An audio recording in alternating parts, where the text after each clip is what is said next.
Okay, good morning, everybody. Thank you for joining us. Welcome to the Carnegie Endowment for International Peace. My name is Dennis McDonough, a visiting senior fellow here at Carnegie.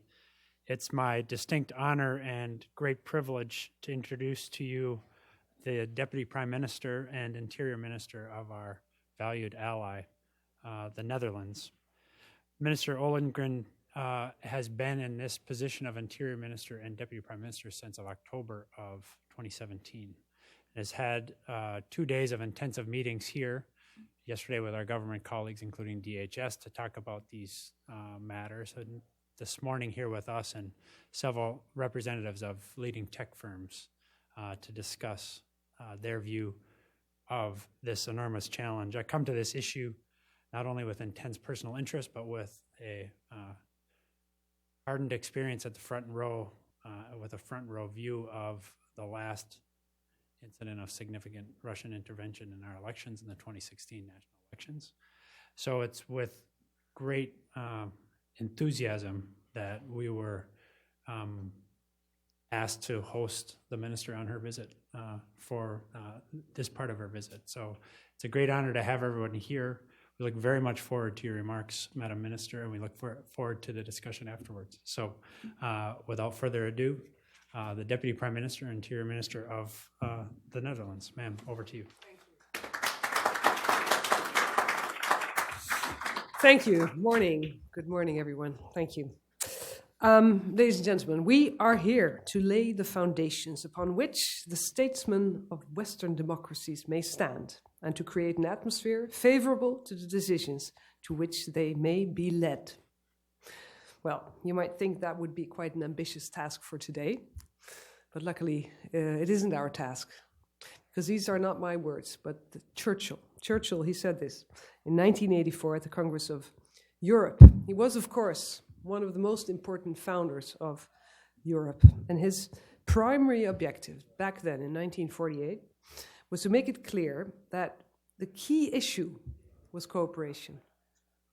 Following the catastrophe that was World War II, what was needed more than anything was the willingness to work together.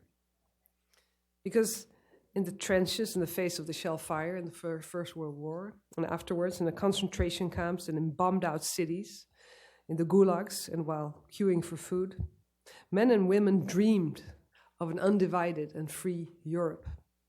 And thanks to the sacrifice of American young men, boys, 18, 19 years old, on the beaches of Normandy, and thanks to the Marshall Aid that followed the war, that free Europe became a reality.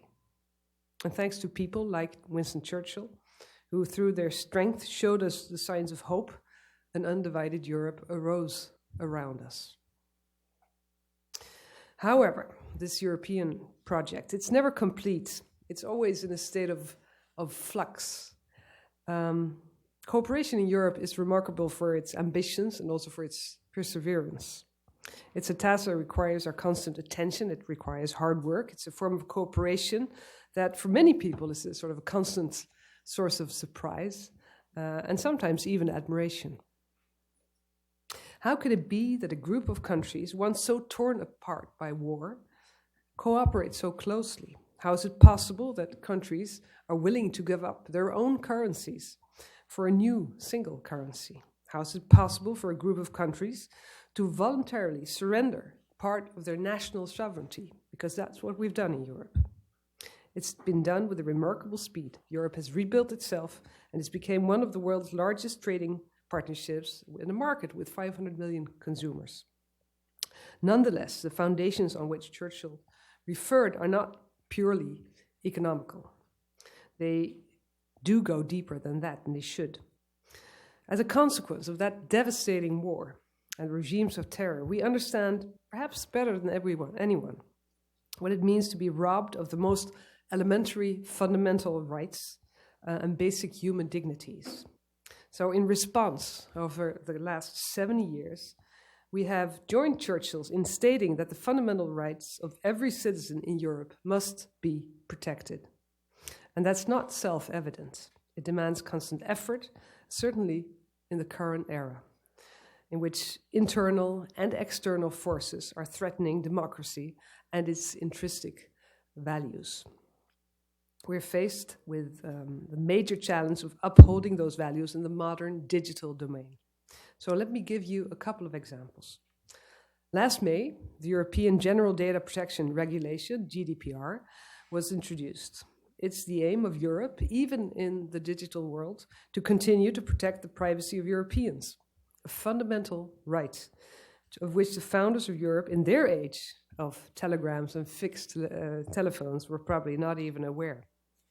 And we don't only want to take the lead in guaranteeing privacy in the digital domain, we also hope to take the lead in countering cyber threats and disinformation, two phenomena that clearly threaten public confidence in fair and free elections.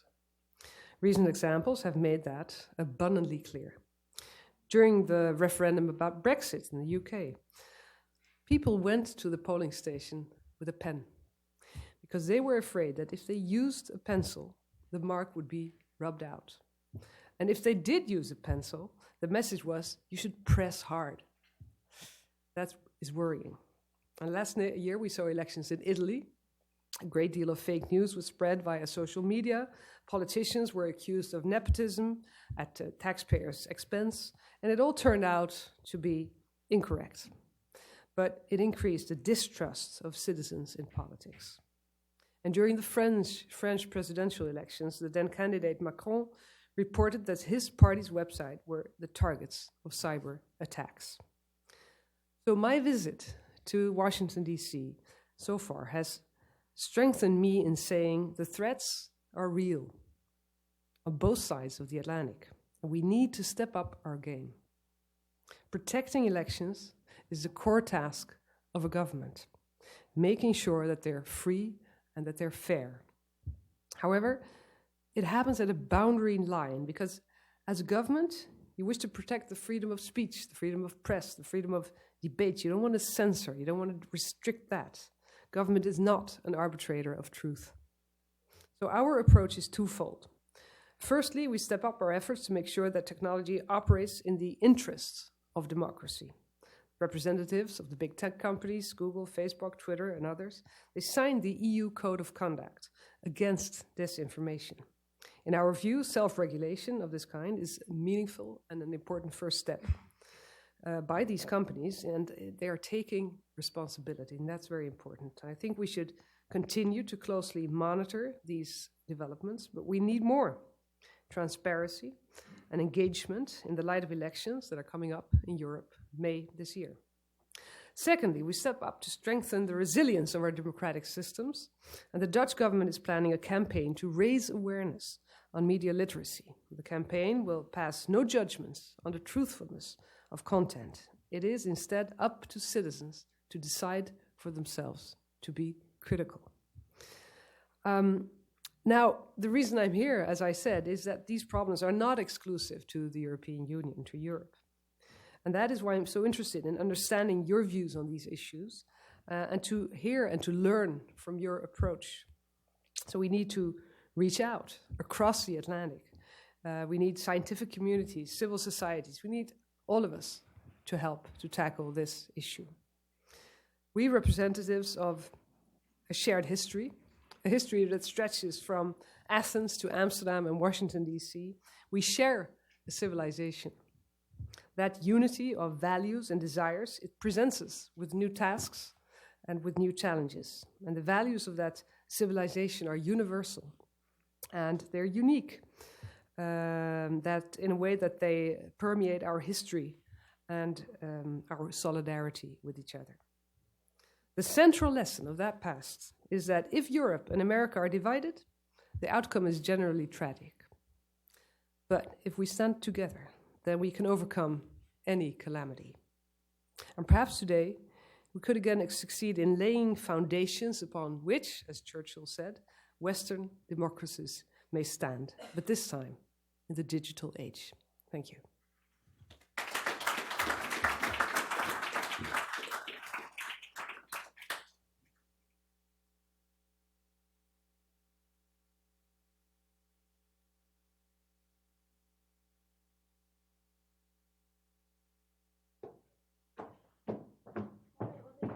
Being here, I'd like to express my gratitude as well to Carnegie for inviting the Cipher Brief to come and moderate. My name is Suzanne Kelly. I'm the CEO and publisher of the Cipher Brief. And we are going to have to make a slight change to the agenda today. The Deputy Minister must leave a little bit early, so we're going to wrap up the conversation around noon, but I would like to encourage a few questions. So to facilitate that, I'm going to go ahead and give everybody an opportunity to, I'm going to introduce you, an opportunity to answer a couple of questions, and then we'll let the audience get in a few if that's all right with everyone. So welcome. Thank you very much, Madam Deputy Prime Minister, is that correct? Absolutely. Okay, well, thank you very much for those opening comments. I think it's important to focus in on what you talked about with anti-fake news, and I want to get to that in just one quick moment. I'd also like to welcome Matthew Travis. He is the first Deputy Director for DHS's Cybersecurity and Infrastructure Security Agency. And also Mr. Thomas Rood, who's Professor of Strategic Studies just up the street at Johns Hopkins. It's a pleasure to meet you, and thank you for being here. So let me waste no time in getting right to this. You mentioned how important the anti-fake news is. We've heard from our own intelligence community leaders just 2 weeks ago about how serious this threat is. You launched a campaign of your own in trying to take on fake news. Tell us a little bit about what you learned from that experience and the valuable takeaways. Well, it's too soon to tell because we're just starting it. We have elections in March and we have the European elections in May. And this campaign, it's about awareness, media literacy. I mean, we're teaching our kids that in schools. But this is about our democracy. So we need to reach out to everybody, all the target groups. We know, for instance, that older people are especially vulnerable in this respect. They're not used to it, so they're an easy trap for fake news and disinformation. So really reaching out to everybody, making them aware of that this is happening. The Netherlands is a relatively small country, but also a very open country. And that we have not seen the amount that some other countries have seen in Eastern Europe, for instance. We shouldn't be naive. I mean, it can happen to us, and I want to be there before the elections and not afterwards when it's too late. It's a difficult conversation as well to think through kind of what the components of that anti-fake news campaign need to include, because you would like to very much say that everyone in society would be as interested as the people in this room in terms of making sure that they're educated, they're asking the right questions, they're getting the right information, they're filtering out the bad, but much, much harder, as you say, in actual reality. Tell us a little bit, Matt, about DHS's stance on this and how you're trying to attack the issue of not only fake news, but really ensuring more resiliency in the election process. Sure, great to be with you Very today. small Thank you question. to Carnegie and Dennis for the invitation. You know, when we look at this, we see it really as a twofold problem. That there is the attempts to undermine the election infrastructure, the technical manipulation of votes, compromising of election machines, voter registration rolls, websites of candidates and campaigns. And that is a kind of a physical protection problem set. But closely related then is what I call the information tax on the electorate, which gets to the misinformation and disinformation. So within Homeland Security, we organize internally with two discrete teams to deal with both of those. And our role really is not, as the Deputy Prime Minister said, and we have the same sensibility, we don't want to be the arbiters of truth. That is not the role for DHS. But what we serve, I think, a unique position in government, our convening authority to bring in those 16 sectors of critical infrastructure, one of which is the election infrastructure industry, but also our relationships with state, local, tribal, and territorial jurisdictions. And so being able to provide, one, information sharing on what we're seeing, where we can downgrade intelligence information from the community and share it, where we can provide capacity building, resources like training, where we can do, on the physical side, scan networks, provide technical assistance on how secure are their networks, and even work with them to get a better sense of what's running on their networks. And so I think the election security challenge is not like the campaigns themselves where they come to an end and everyone exhales. The race continues, and candidates, as you see in the news, are already declared. So we are back. We're still at it, and while the midterms, we're relatively pleased with how everything turned out. I think 2020 for us will be much more intensive given it's a presidential election. Professor, you've written a number of books as well, and you've done a lot of writing on this particular issue. What do you think is missing from the national or international dialogue on how we're understanding and framing the issue? So I think one observation, just a common misunderstanding is that disinformation invents fake news. That fake news is basically making up stuff. That's not really how historically disinformation and active measure is the term of art have worked. They work by sensing existing cleavages, existing conflicts, existing conspiracy theories, for example, and then pouring fuel into that fire, just making them worse. So, for example, one of the most famous examples is the AIDS theory, the theory that AIDS is an American-designed bioweapon built in Fort Detrick, Maryland. This is a hoax, obviously. But the hoax existed in the early 1980s already in gay activist circles. And the Soviets and Stasi together lifted it out of that corner and gave it more sort of visibility. And then, of course, they stopped at some point in 1987, and the myth continued. So Kanye West, in one of his lyrics, in a song called Heard 'Em Say, uses that line in 2005. Is that because of the Soviet operation? We don't know. The fact that these operations are using existing prejudices and conspiracy theories makes them extremely hard to measure, even if you have a lot of data. Right, and obviously, right, the influence level is extremely difficult to measure. We talked a little bit about information security and sharing information. Sharing information not only with the public, if you're talking about kind of anti-fake news, but also with each other as we prepare for elections. What were some of the key lessons learned that you feel like, Madam Minister, you can share from the last election? And preparations for the upcoming in May. Yes, we're preparing for the upcoming, and I think it's, as you said, I mean, it's not a new phenomenon, but what is new is that it's now happening in the digital age with the social media, and that has made it a completely different ballgame altogether. And I think we're now at the stage, like you here in the U.S., with where you had an election that proved at least that was a reason for you to step up your efforts, and then you saw the midterms. And then you have been able to counter it and take away some of it. And that is, I think that we're in the same situation in Europe. We have had some elections and referendums where we know that it has played a role. We cannot prove that it has actually affected the outcome. That's very difficult to prove. So the awareness is much higher, and that's the reason that the European Commission has made the action plan. That's the reason we have the code of conduct. That's the reason that we're talking to the tech companies and working together with the tech companies and with academia. And that's a big difference to 2-3 years ago. And for myself also, when I first talked to the tech companies, most of them were American, of course, but stationed in Europe. And then their attitudes was a little bit, searching for what can we do, what can you ask from us, what can you not ask from us. But now their attitude is different. Now they're because it's also affecting their credibility. So I think that's a big change. It's a big step, but I'm sure we're not there yet. And then again, we don't know what is developing also in the field of technology. We've seen more cooperation, Yes. which you think is a good thing and trending Absolutely. in the right direction.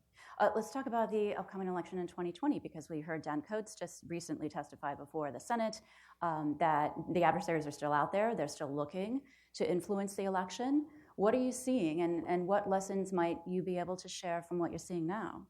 Sure, let me start with the lessons that we drew from 2018. And I think for us, there were a couple of things that stand out. One, we really doubled down on the investment of the partnerships with the platforms. So the Silicon Valley companies we engaged last spring, went out there and met with them. And to their credit, they made the investments. They made the decisions to treat this as the high priority that they did. And that made a real difference, because we had willing partners who not only with us throughout the campaign, with whom we could share information, with whom we got a better sense of how they were attacking the problem from their end.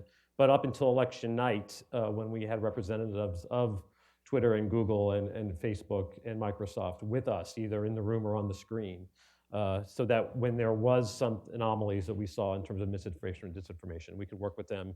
And again, it's their role to decide what to do with that information. So investing in those partnerships. And also, I think we spent a lot of time getting the media familiar with the problem set of how elections work, where the security risks are. We held a tabletop exercise, a nationwide tabletop exercise, where we brought the media in. So I think helping them to understand, again, there's attacks on the election infrastructure, and then there's the information attacks. Both obviously can undermine democracy, but we treat one each differently. And I think those partnerships are what has us positioned well going into 2020. But again, as I said, I think just given the intensity and attention that presidential elections get, I think that will be a much more pronounced effort on all fronts. And then also, I think an interesting question, and Professor, perhaps you could speak to this, is where, as this is an evolving process, and as you mentioned, social media is such a fast-moving way to get information out there, and it's very difficult to ever bring it back once it's out. What do you see as potential solutions to this long term? I mean, I've probably given you the hardest question up here today, but for someone who studies it and who's seen the patterns and who's written books about this, what do you see as a way forward to help? So we've seen a number of companies, as well as the US government, take a number of steps that are very positive and will probably make a difference, even if the difference is hard to spot because nothing happens. Mm-hmm. Success means nothing happens. It's a bit of a difficult one to also measure. Yes.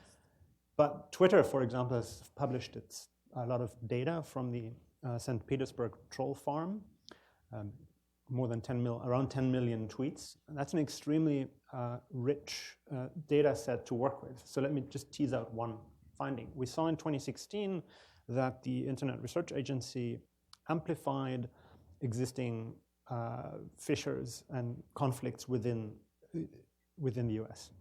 I would absolutely expect something similar to happen in 2020. And I'll say what probably a lot of people in the room are thinking but may not want to touch. One of the biggest vulnerabilities going into 2020 is President Trump repeatedly calling into question the legitimacy of the election itself. Mm.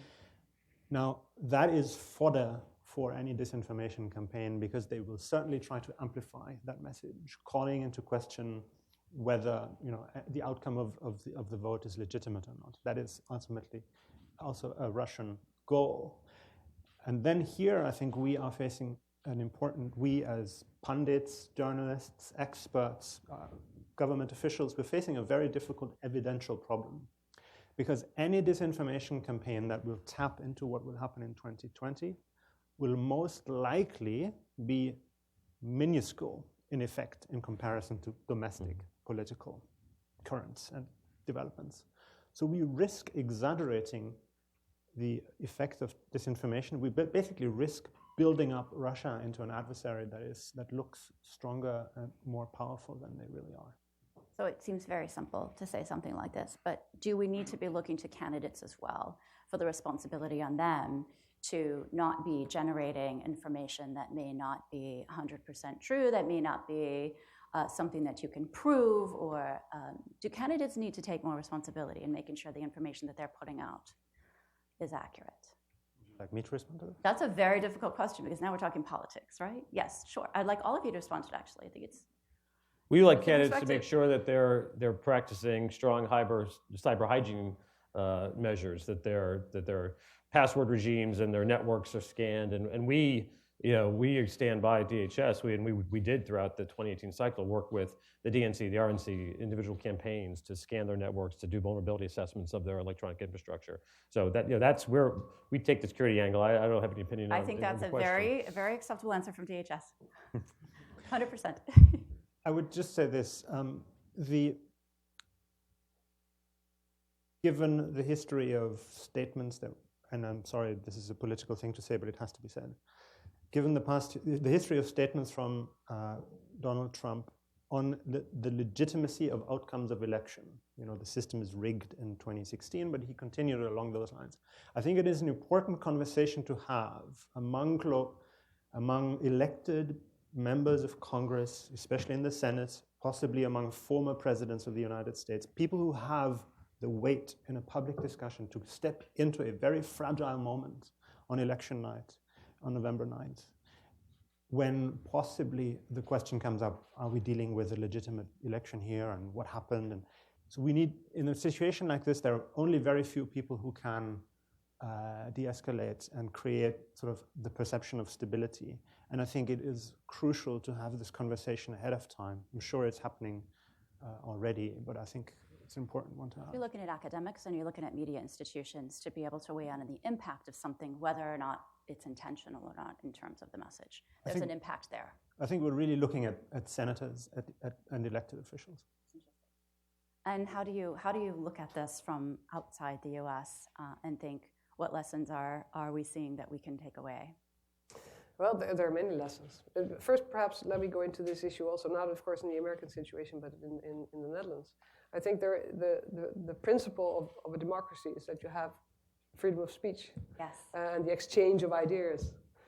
And so politicians, any candidate, should feel free to say whatever he or she wants to say and to present as his or her truth, even if it's not true, because that's the political debate. But if the system is working, then you have an independent journalism that takes care of that, that can ask questions. You have the other politicians, the opponents, that will also take care of that issue. So I think that's the kind of democracy that I feel very strongly about, that you can have this political debate. What you don't want is influence that you don't really see, yes, that's coming from elsewhere, that has a different purpose, that's coming from other countries with a purpose to destabilize. But because I agree completely what was said just now, it's not just about being true or not true, fake or not fake. It's about destabilizing our societies. Yes, and understanding that the adversaries have that opportunity. Because we are open societies. Yes. That's we present them with that opportunity because we want to be open societies. Exactly right. I would just add, Suzanne, that I think there's a basic level of responsibility for the citizenry. To be a citizen in the United States, read whatever you want, but know what you're reading. And so we had some phrases, think before you link, and if people are just scrolling down with no regard to the source of the information that they're reading, then that's not necessarily being as a responsible citizen I think we all need. And so this is a collective effort to make sure that democracy can still thrive. It's not just the government, it's not just the social media companies, it's not just the candidates, it's the electorate as well. Massive collective effort, which is why I think everybody realizes how incredibly difficult but important it is. Do we have questions from the audience? I'd like to share some of the time here. Yes, please, and then we'll come to you after. And if you, I'm not sure, do we have a microphone? Yeah, we do, it's coming. If I could just have you kindly tell us who you are and where you're from, that would be great. I'm Hattie Babbitt.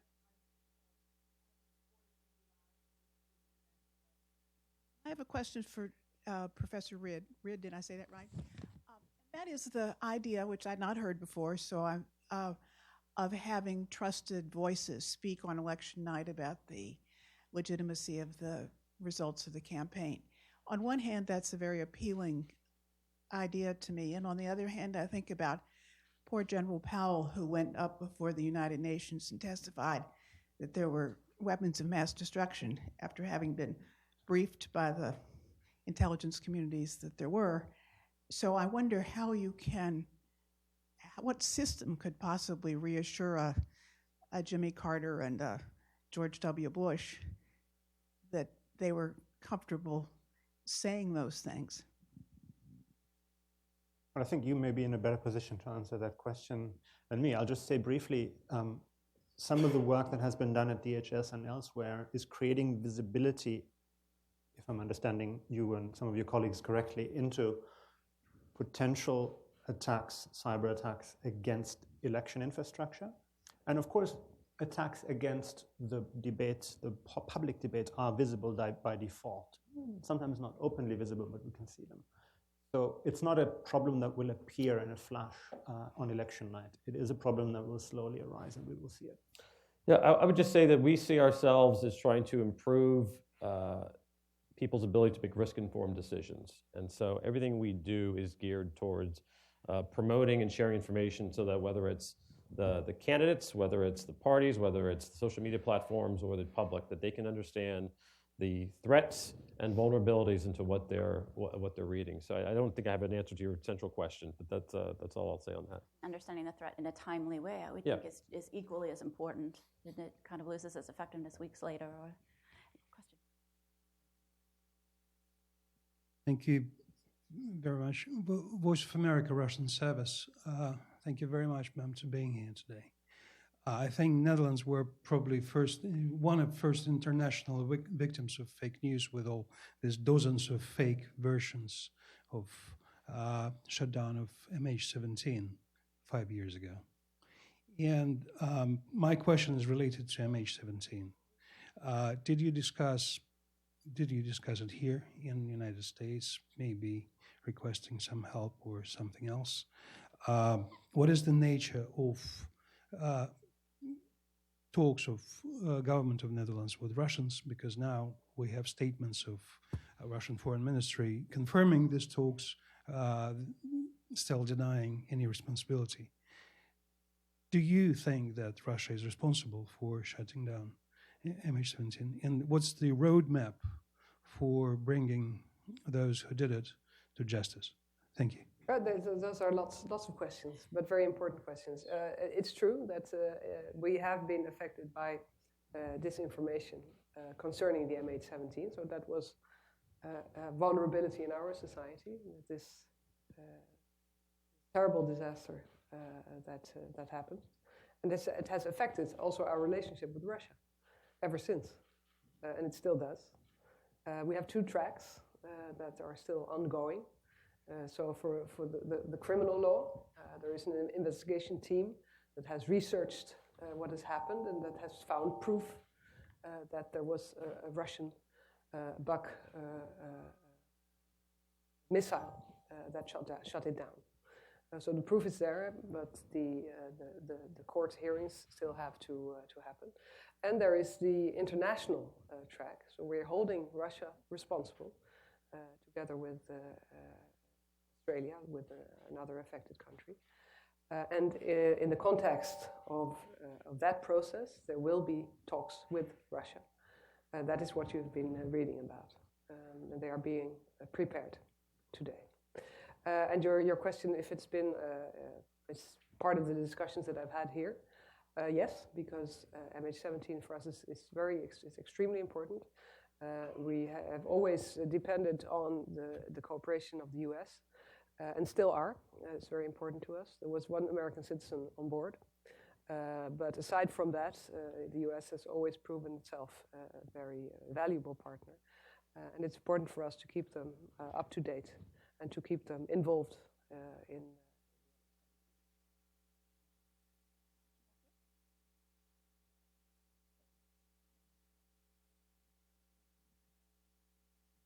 Hi there, my name is Nicholas Terpstra. I'm a student at Calvin College, Grand Rapids, Michigan. I'm studying here and I'm interning at the Cato Institute.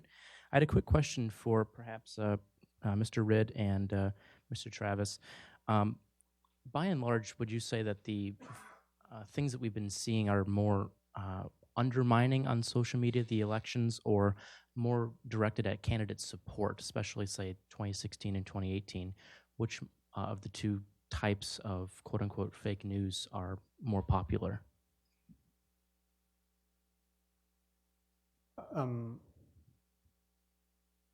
I think what we've seen in 2016 in terms of social media disinformation campaigns, and I'll make a sort of bold, big statement here, we tend to overestimate the effects of these campaigns. The most effective component of the 2016 election interference was the hack and leak of ultimately John Podesta's email via WikiLeaks, not anything that happened on Twitter or Facebook.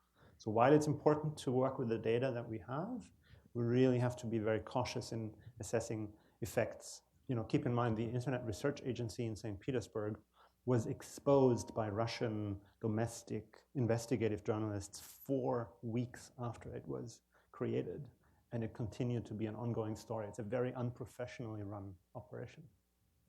I would just say that I think it's a mistake to think that the influence campaigns are only centered around elections. And in fact, what we see from bad actors is an attempt to, whether it's sowing discord or rabble-rousing in any issue that is going to try to divide and polarize society. So you see it throughout the year, unrelated to elections, in terms of trying to influence, make socially divisive issues ever more so. And that's, I think, the greater threat to society as we become more and more polarized. That adding that element to try to accelerate that polarization is what I think we all need to be on the lookout for. Effective tool. That's a great point.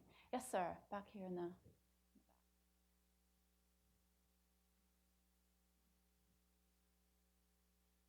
My name is Roger Cochetti. I work with private equity in the technology sector, and my question is a little bit more philosophical. 30 years ago, when the law of the internet was first coming together, the basic principle was that a website operator was liable and responsible. The internet industry was liable and responsible for any content that they posted. And the comparison was that they were like a publisher. The newspaper is responsible for the letters to the editor that they publish, even though they didn't write them. And a newspaper is responsible for the op-ed articles that they publish, even though they didn't write them. So there was a chain of liability and responsibility. There was enormous pushback against that. And by the mid-90s, the basic legal structure was that internet providers were not responsible for the content. They were more like a telephone company, which has no responsibility for the words that people speak over the phone, or a post office that has no responsibility for the content of the letters that are mailed. In the last 10 years, we've seen a significant reversal of that that's very topical, very specific. They're not, internet companies are not responsible for the content, but they are responsible for making sure that child predation content is not posted. They are responsible for making sure that human trafficking content is not posted. But if we go down the path of saying that internet companies are responsible for making sure that news is not posted by somebody who has nefarious intentions and lies from a country that I don't like, where does this stop? I mean, why can't the people of Saudi Arabia say you can't have content that's blasphemous, or the people of Mississippi say you can't have content that's nudity? Right, where do we draw the line between responsibility to surveil and filter out stuff you don't want? Right, it's a great point. So sorry to cut you off. I just am being a little bit mindful of time, but I think your question is whose responsibility ultimately is this to monitor? We've struggled with this for quite a while. What are your thoughts on that? And then I'm going to have each of you give us some closing thoughts before we have to wrap up. Okay, maybe the professor first on this issue, because I think that's right up your alley. Yes. Well, I'm not sure I have something really intelligent to say in response to this big social media content management question. And instead, I'll use the opportunity to just briefly say something to the minister. I think I just wanted to make sure that you hear that the work that especially AIVD has been doing really over decades in the field of exposing hostile operations. The neutron bomb operation in 1979 comes to mind, where your country was at the forefront of a major election, a major interference operation. And of course, again, the work in the context of MH17, but also exposing some of the GRU hacking operations more recently with, pictures even. Very commendable and impressive work. So thank you. Well done. Thanks. All right, shall we, I think that's a great question. I think it's a big one to grasp. Well, do you have comments on either of you on that question, or we I think, for one, the Department of Homeland Security enthusiastically supports the First Amendment, so we have absolutely no interest in, and I appreciate the question itself. I think if you look at the Mueller indictments on the Russian troll factory, those are because it's all foreign influence, right? So we talk about foreign speech trying to influence U.S. elections. There are laws that prohibit that. So that's an issue there.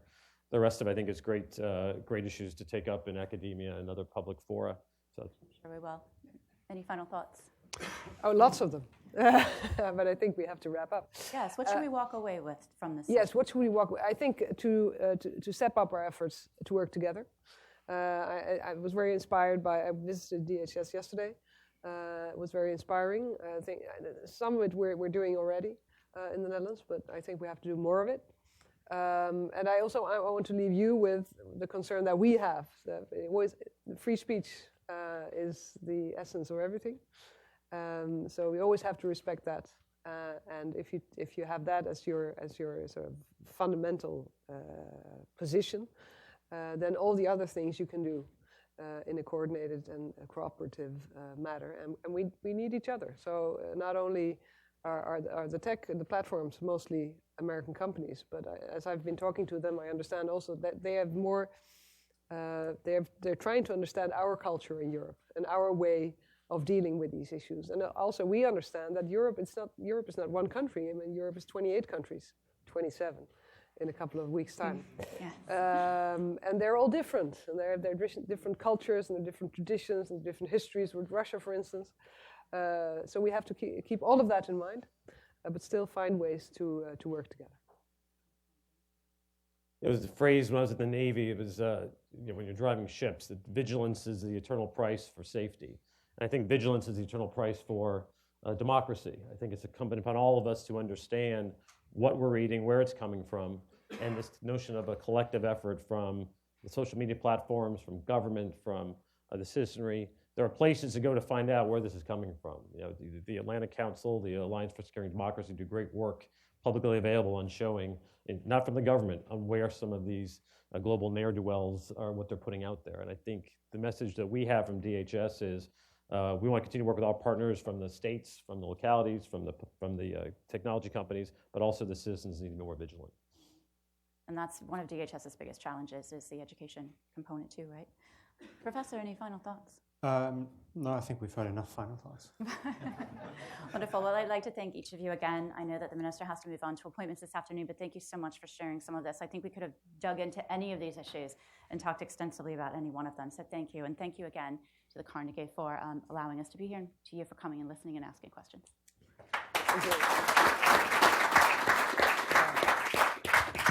Thank you very much.